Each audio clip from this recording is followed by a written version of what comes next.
So we're going to give a couple of more minutes for everyone to log on. But as you can see, good morning, everyone. As you can see, this is an amazing turnout, given that it's so early in the morning in DC.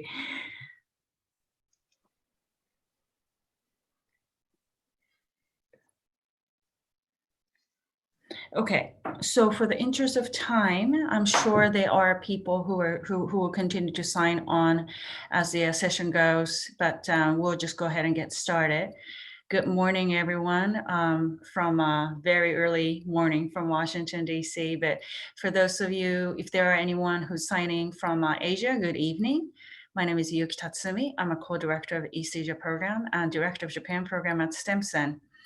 I am delighted to host this discussion session and conversation with Tobias Harris and Yuichi Hosoya regarding the Prime Minister Abe's legacy and how Japanese politics, both domestic and external, will look like moving forward now that we have a new Prime Minister, Yoshihide Suga, in place.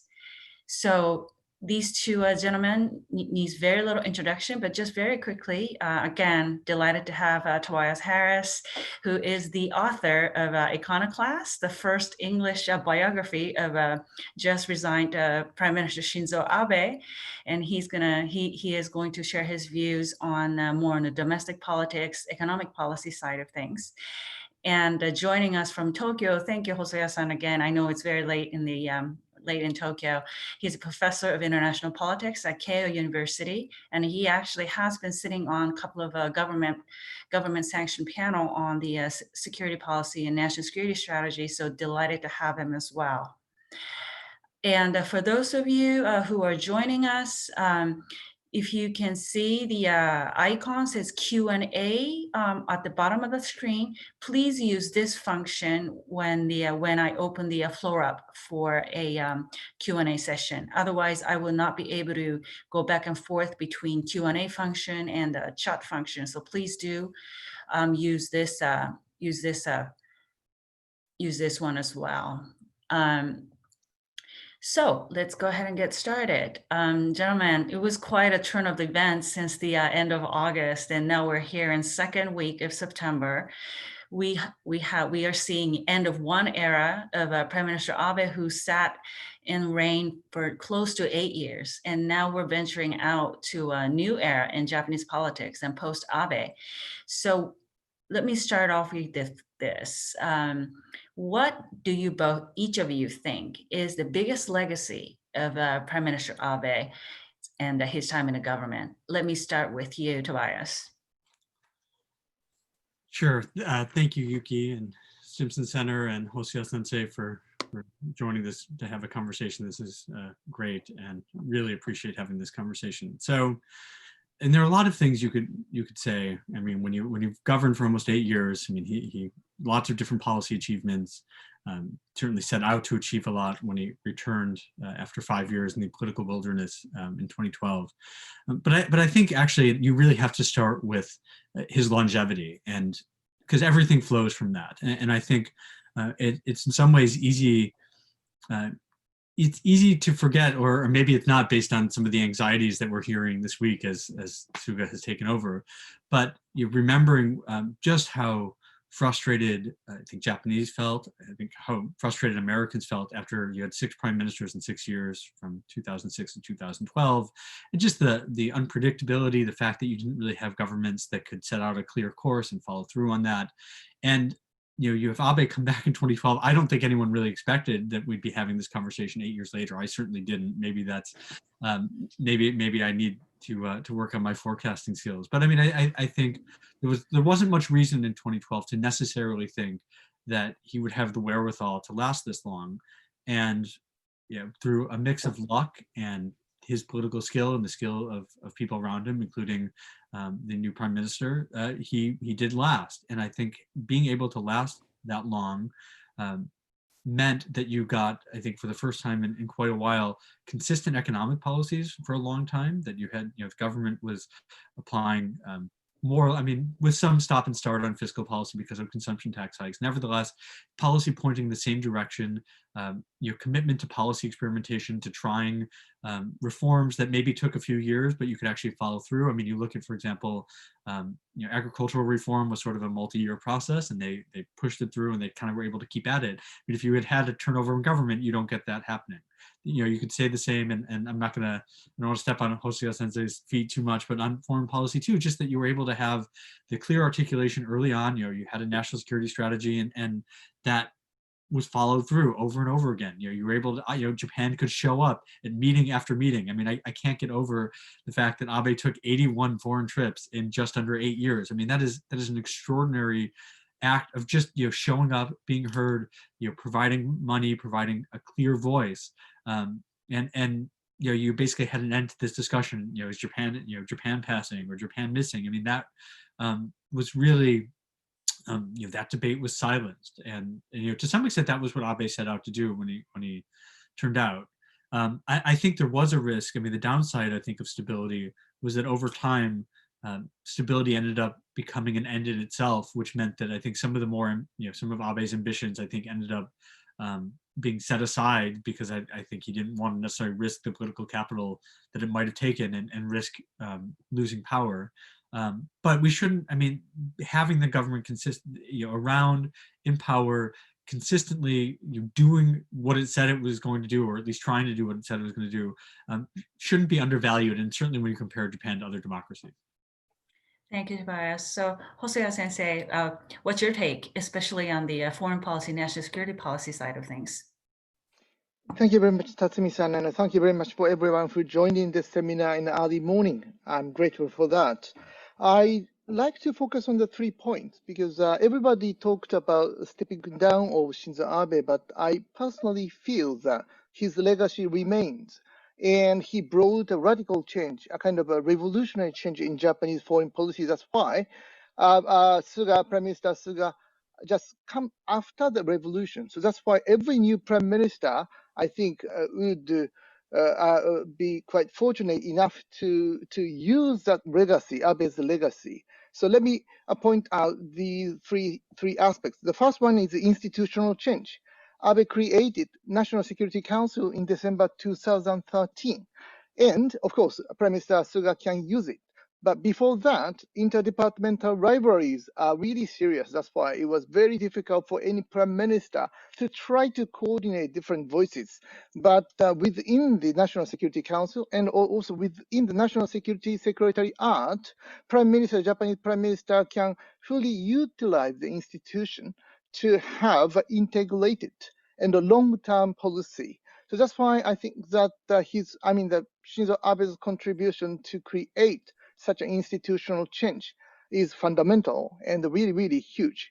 And the second point that I want to point out is that Prime Minister Abe actually included the strategic approach in Japanese foreign policy. Particularly in December 2013, Prime Minister Abe published Japan's first national security strategy. It was rare in Japanese foreign policy to see such kind of document to clarify what Japan is going to do. So that's why by reading the document, I mean the national security strategy, everyone can easily understand what Japan is trying to do. Of course, Prime Minister Abe wrote down that Japan needs a rules-based international order. Of course, Japan needs a security cooperation with other like-minded countries. Now we can understand it because we can read it. But beforehand, we didn't have such an inherent, quite coordinated, integrated document to clarify these. So Prime Minister Abe actually brought such kind of a strategic approach to Japanese foreign policy. The final one is value-oriented diplomacy. Previously, Japanese foreign policy was basically regarded as a pursuit of Japanese economic interest or national interest. And the previous prime ministers actually did not really focus on the importance values. And there are many Japanese foreign policy bureaucrats who actually didn't like it because they are experts and they are professionals. That's why they're pursuing their jobs. But Prime Minister Abe really liked to present visions and also values. And it's really, really rare in any Japanese prime minister to do that. So value-oriented diplomacy is a quite new dimension in Japanese foreign policy. So combining all of these three aspects, actually Prime Minister Abe launched a new Japanese diplomatic initiative, and it is called the Free and Open Indo-Pacific Strategy. Without having such kind of tools, institutional change and a strategic approach to foreign policy and value-oriented diplomacy, it was impossible to create such a long-term vision in Japanese foreign policy. So FOIP, Free and Open Indo-Pacific Strategy, actually enjoy the benefits which Prime Minister Abe actually created. And I think that Prime Minister Suga will continuously use this kind of tool to foster Japanese, of course, foreign policy vision. So this is my take.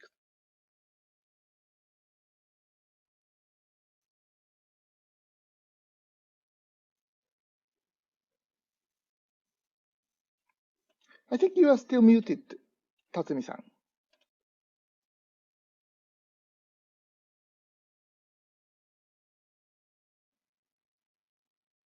There you go. I was able to unmute. Sorry for the technical glitch.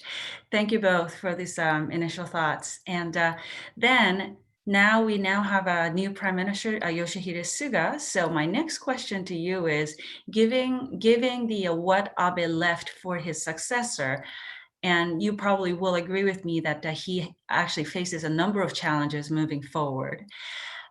What do you think, amongst all those, what do you think are some of his major challenges that he needs to tackle? And by asking you this question, I'm gonna slip in the first question from the audience by Dr. Jim Auer.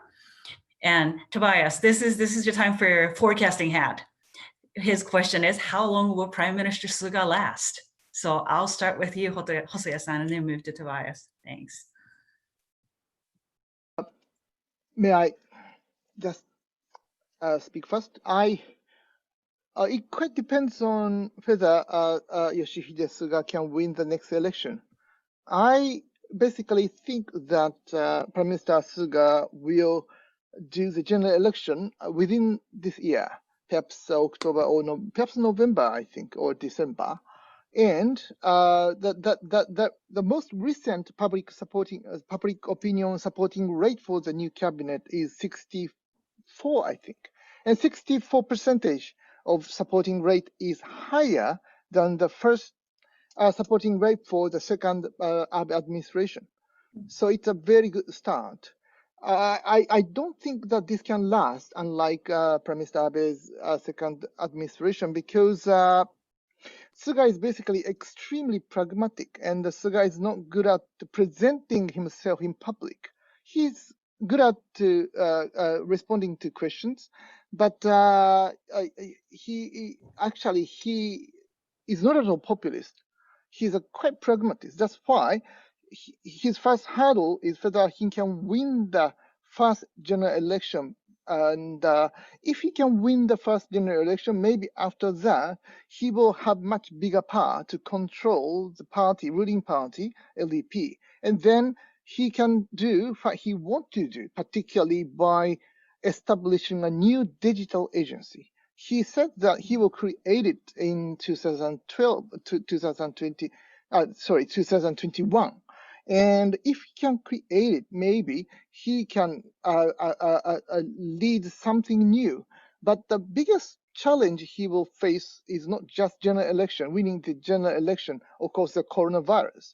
Whether Japan can effectively control and contain the coronavirus. If he can do it, I think that he will have much better free hands. But so far, of course, even though relatively speaking, the number of infected people in Japan of the coronavirus is quite low still, but still it's a really, really difficult situation. That's why whether he can handle this difficult issue, I mean, the Prime Minister Suga can handle this difficult issue is the first his challenge. And the second challenge is the decoupling between the United States and China, whether he can effectively persuade the two presidents, President of the United States and President of China, if he can create a quite good relationship, personal relationship with the two presidents, United States and China, as Shinzo Abe did, I think that he can have a very good chance to stay in power longer than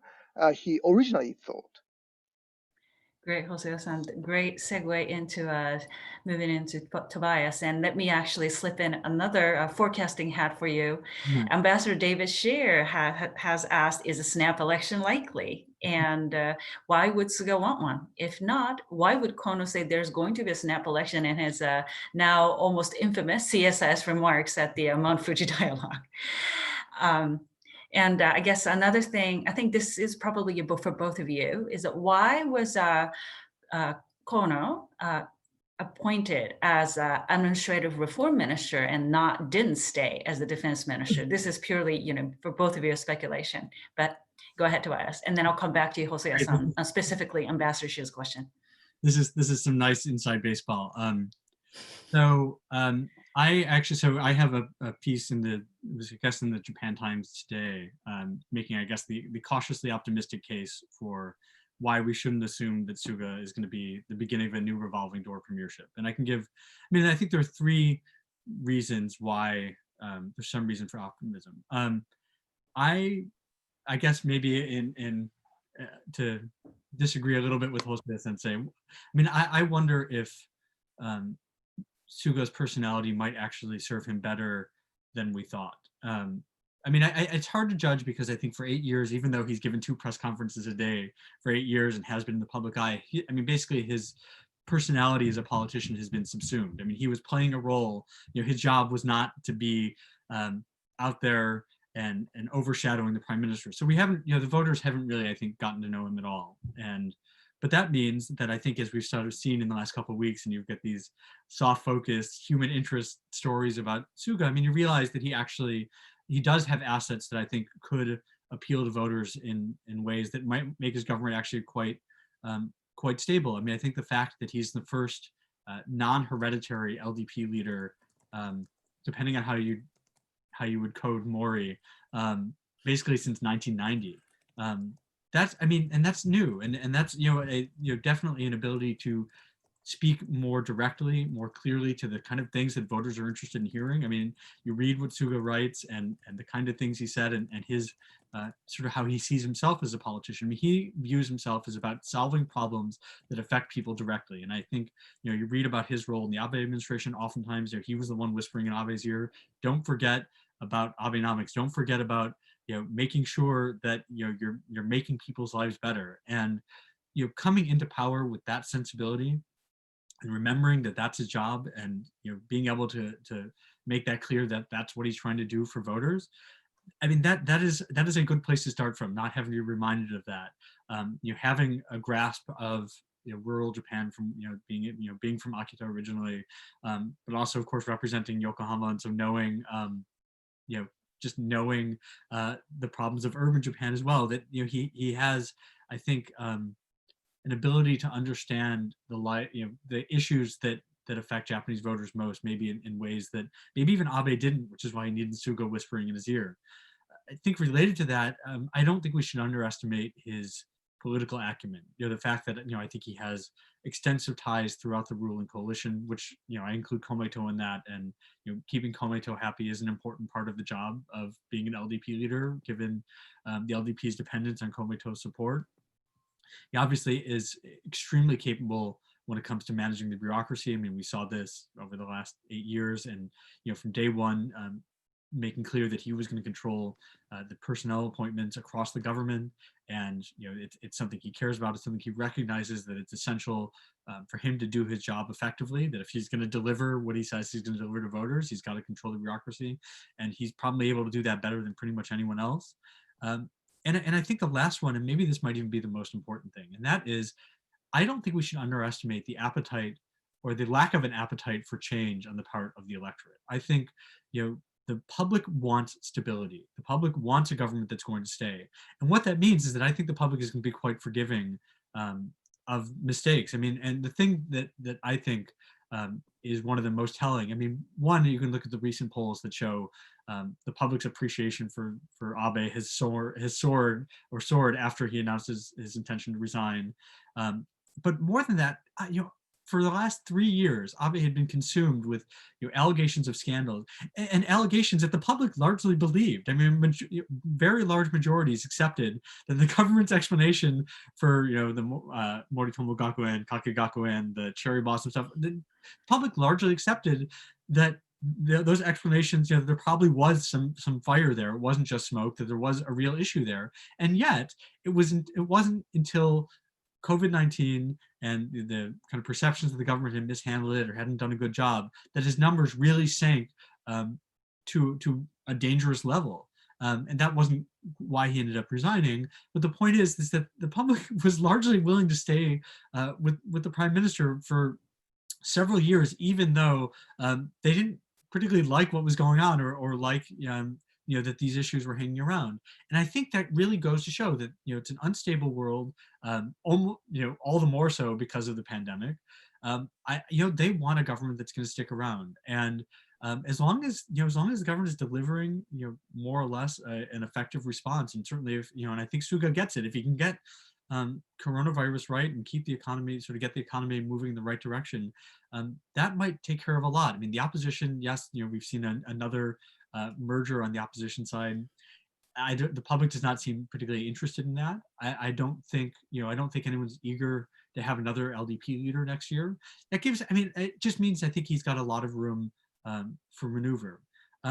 General election timing. Obviously he's got to have an election sometime before October of next year. It is a little tricky. Given one, having an election during the pandemic, and I think Suga. Maybe Hosoya-san is hearing things that in Tokyo that obviously I'm not necessarily hearing sitting in the DC suburbs. In October or November, certainly possible. I think he's going to have to convince Komoto that it's worth it. I think they're pretty skeptical. And I think Suga himself, that the words that he himself has said have suggested that he's not in a hurry and that he really does want to make sure the pandemic's under control, the economy is going in the right direction. Personally, my gut says that we're more likely to see it in the spring. The thing he said in his press conference on Wednesday, he talked about, in the response to a question about the election timing, he mentioned the promise that Abe made to roll out a vaccine the first half of next year. That certainly, it wasn't made explicit, but it certainly looked in some ways like he was linking the two, that as the vaccine is successfully rolled out, that might be the trigger for an election. And it also would end up then being a few months before the Olympics. And also after the budget's passed. It's certainly possible.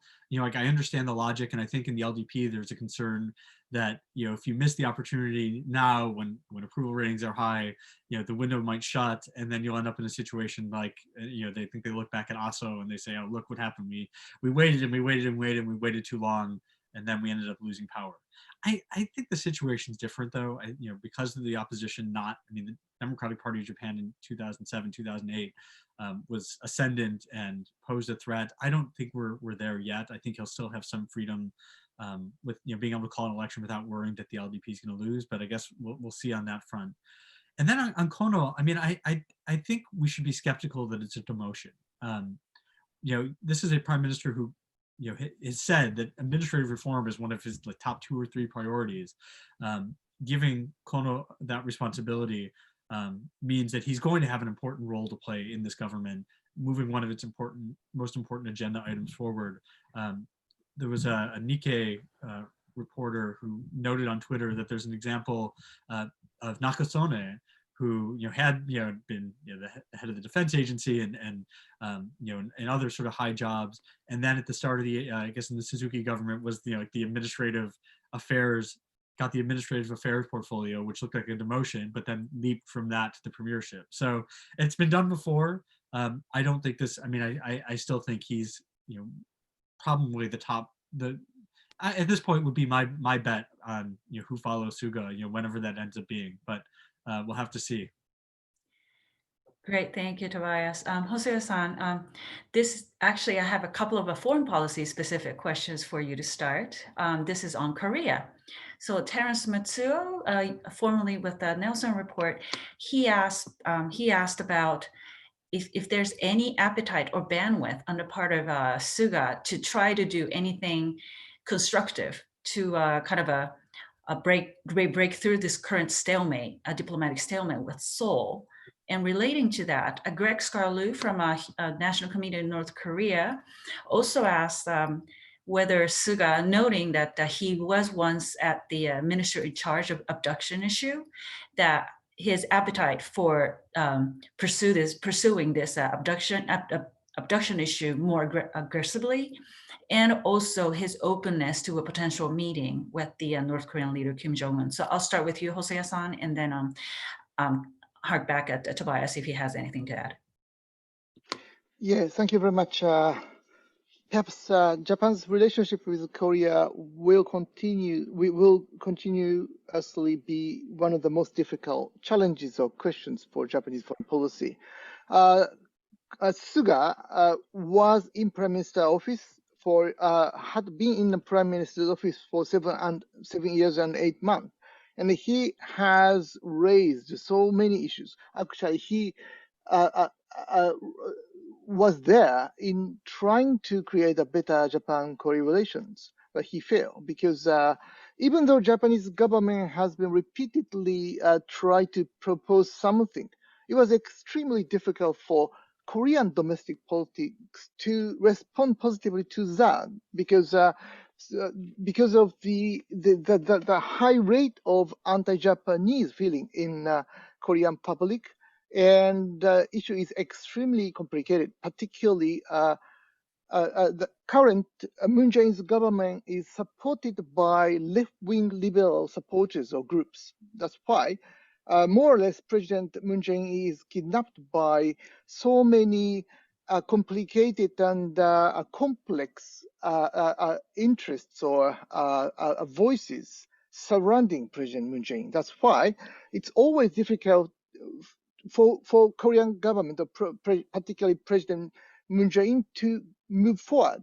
Particularly, I think that it was a very big failure for President Moon Jae-in or Blue House to remove so many Japan experts from the center of policy-making process. So that's why it was very difficult for President Moon Jae-in to rely on some of the very good advices within his own government. That's why I would say that President Moon Jae-in is in the middle of the darkness. How to settle the current difficult situations.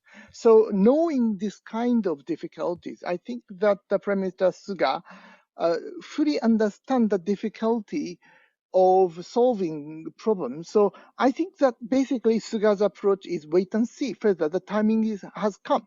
Timing has come to try to move forward. And I think that it takes years to see such new situation where actually Korean government can do something.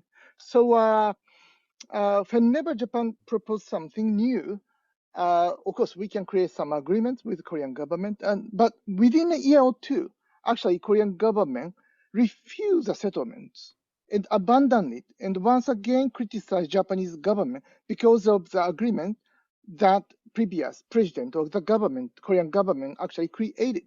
So in that sense, I would say that it is possible, but it takes time. And the current situation prohibits Suga to move forward. That's why I think that he will wait and see. And on the North Korean issues, once again, the situation is extremely complicated because of the reason that Japan's relationship with North Korea is basically defined by the U.S.-North Korean relations. So if the current situation continues, there are not so many things that the Suga can do. I suppose that as a chief cabinet secretary, Suga had some connection with North Koreans, but still, even though he can use some of these connections, but the timing is not now. Once again, I think that Suga must wait for the time when the U.S.-North Korean relationship will get better, and then I think there will be some room for Prime Minister Suga to move forward. So this is my take. Thank you. Tobias, before I come back to you, let me tack on another domestic politics related question in addition to whatever you may have to add to Hosoya-san's comment on the Korea. Prime Minister Suga will, like you both pointed out, likely maintain the policy trajectory set forth by former Prime Minister Abe. But will he be, this is a question from Russ Deming, will he be a just as good of articulator of those visions? And that's one quick question. And then also another domestic politics question, since both of you mentioned opposition party and how they were still quite disorganized, shall we say. Mark Mannion from Congressional Research Service, he asked, this a recent merger, or probably we should say re-merger of former Minshito back together as a constitutional democratic party. How much of an impact do you think this will have on the general current dynamics of the Japanese political environment? Thank you. So, start with you, Tobias. So I mean, I don't, not really much disagreement with anything Hosoya Sensei said on the Korean, or the Korea's question. So I'll jump into this next round of questions. So, I mean, I think Ambassador Deming points to a really important difference between the two. I mean, Abe is all, he was all about abstractions, the vision thing, right? As Bush the Elder, once said. I mean, that was the kind of politician Abe was. He liked to, to think in these sweeping visions over the long term, and in some way, I mean, again, he needed someone like Suga in some ways to bring him down to earth and to remember you're also a politician in a democracy. You have to appeal to the voters too. You have to remember them.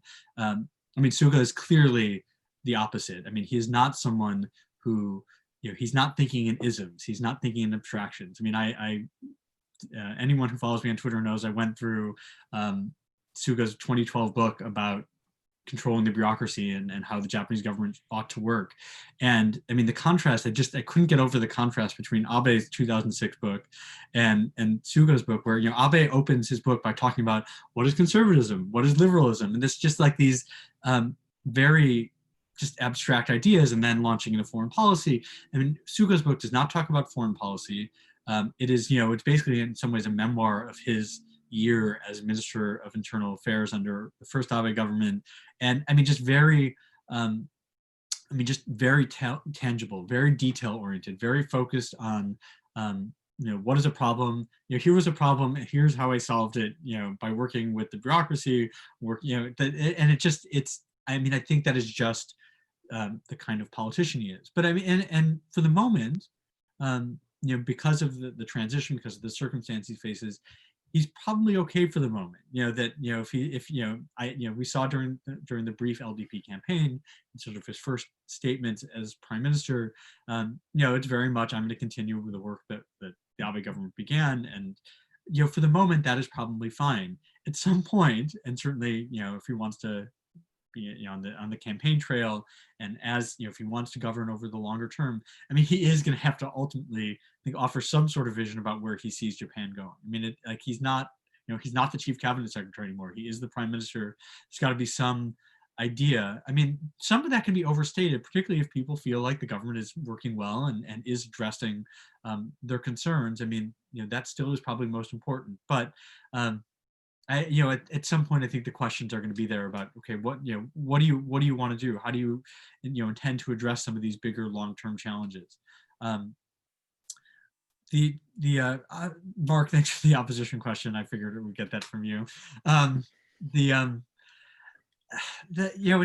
on the one hand, I mean, it's hard to be optimistic because it does just look like, this is the Democratic Party of Japan put back together again.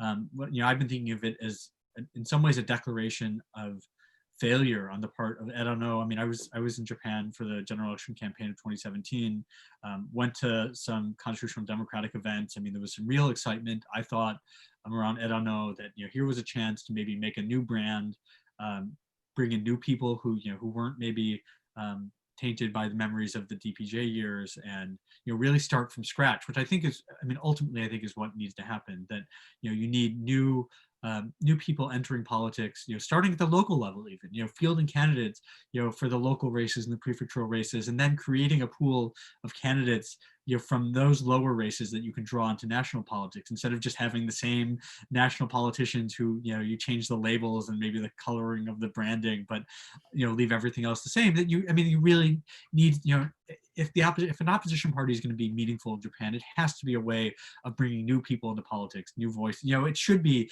a party that's full of female candidates. It should be a party that's, just drawing, young people into politics. And otherwise, what's the point? And I'm afraid that when you put this part, you just put the DPJ back together, and the same personalities and the same distinctions, like sort of the fine distinctions on different ideological questions or policy questions, that it's just going to end up being a repeat of that, and that it's not going to excite the public, that people are going to look at this and say, great, like this is like what we're going to get again, with maybe marginally more experience in government than last time. So I'm skeptical that they're going to take off.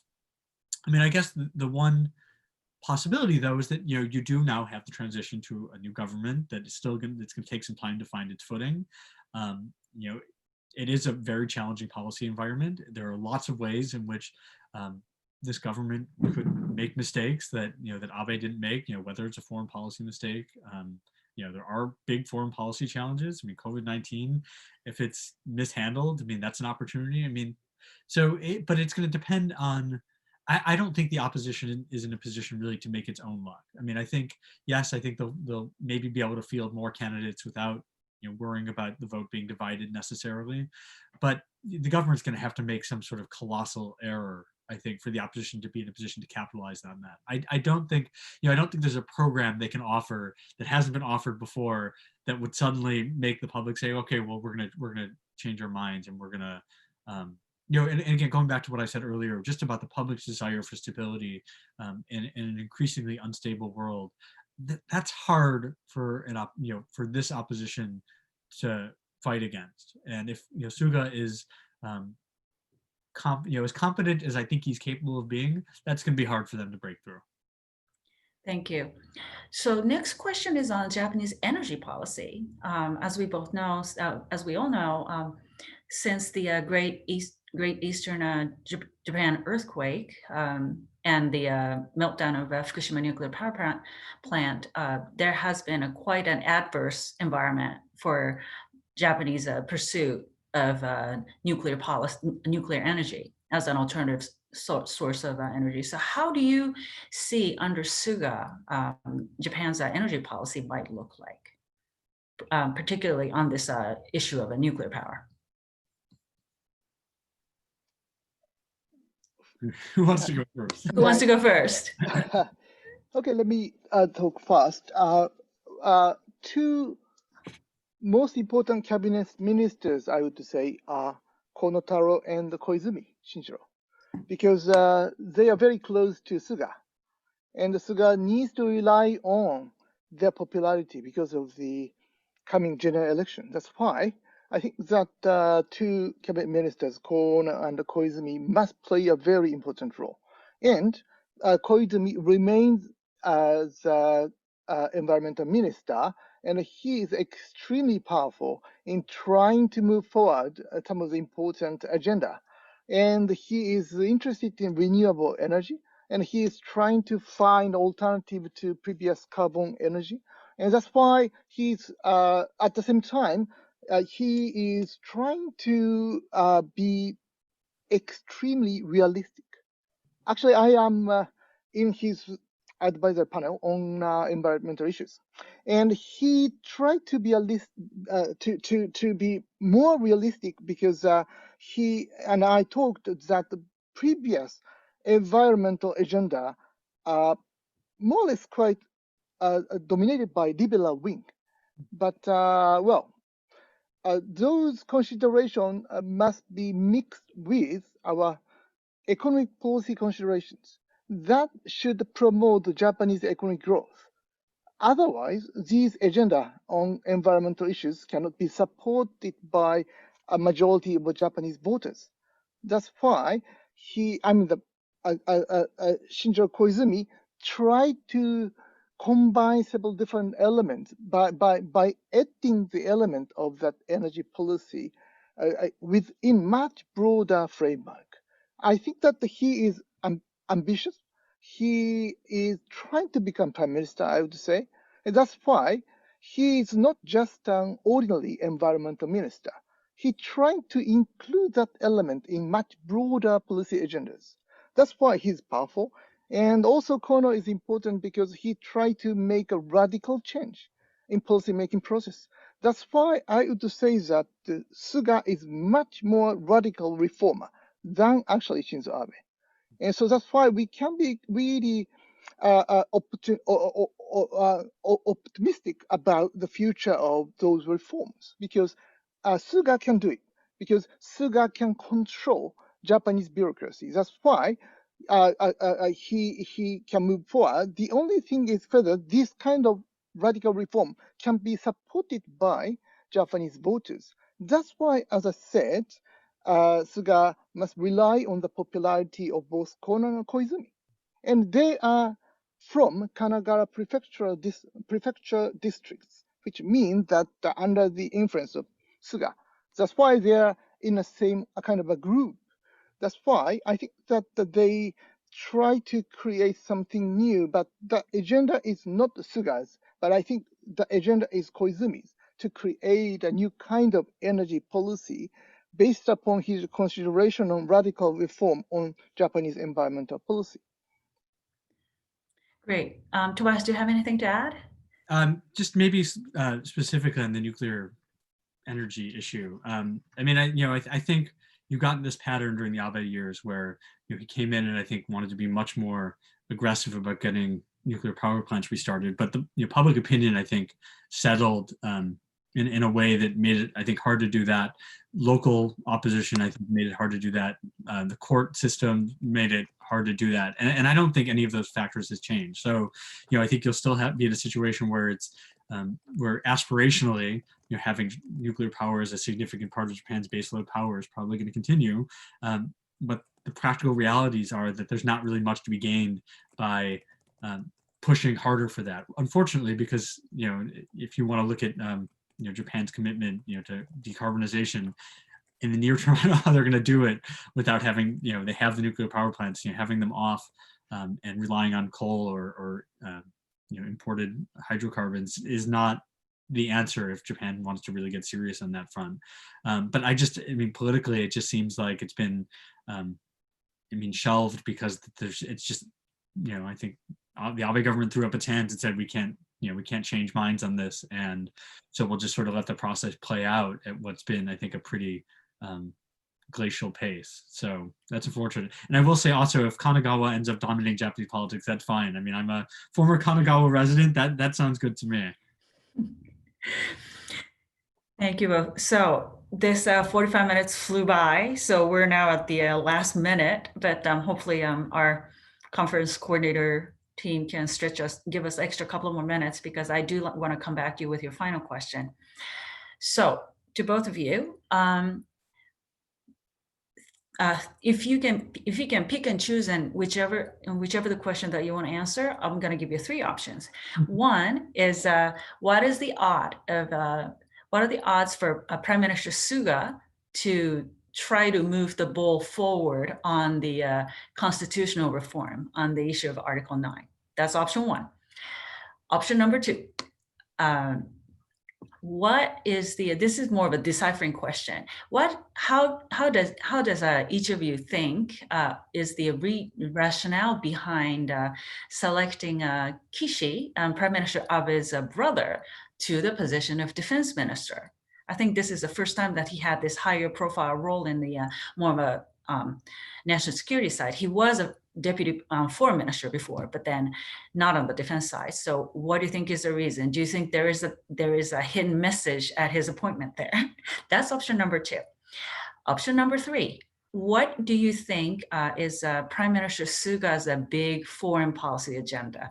Prime Minister Abe, under the umbrella of a free and open Indo-Pacific, he really invested in some of the relationships. Is there any reason for you to think that Prime Minister Suga even under the general tenet of free and open Indo-Pacific, maybe start investing in other elements of that big picture. So option 1 through 3, take your pick. Here, I'll kick it off then. I mean, I to the first question on constitution revision, I mean, we don't know that much necessarily about Suga's beliefs on this, but clearly, I mean, he's not as committed to it, I think, as Abe was clearly, and I think that goes without saying. And whatever, even if Suga thinks it's desirable and wants it, I don't think he makes it a priority. I mean, particularly given what, the agenda is going to be like for the foreseeable future. I mean, the focus on COVID-19, I mean, he is, I think, a smart enough politician to know that, I mean, even in good times, it's, a pretty low priority for the electorate. And I mean, I would suspect that, maybe, if he lasts for a few years and if things calm down and the economy recovers and there's no other big fires that have to be put out, maybe it moves up the agenda. But I don't expect it to be an issue in the near term. I just want to quickly to the last point, the last question. I mean, certainly I think the free and open Indo-Pacific is an organizing principle, I think will continue.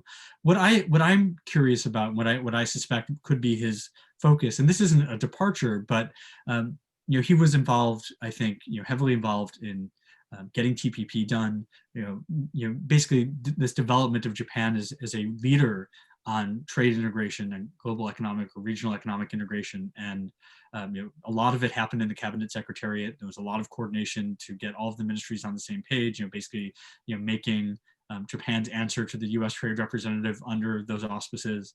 And, just a lot of the work was being done there. And I suspect, given Suga's general focus on economic issues anyway, that you might see a particular focus on the foreign economic diplomacy aspects of that approach to Japan's foreign policy. So that means we might finally see some progress on getting new members in CPTPP. I mean, I think that's going to be on the agenda. Maybe this discussions with Australia and India on was infrastructure investment, supply chains. I mean, the infrastructure investments already been happening, but now you have a new discussion about supply chains going on. Suga's already said, I think, that he plans to push for more money in the initiative introduced earlier this year about getting subsidizing Japanese companies that want to move operations out of China. I think that's going to continue. So, I mean, I think pursuing that kind of dimension of the FOIC approach, I think is likely to continue under Suga, and maybe they'll find new avenues and new partners and really get over the finish line, expanding TPP, whether that's to Thailand, the UK, some other countries that have expressed some interest. So that would be my thought on that. Thanks, Joey. So last word, Hosoya Sensei.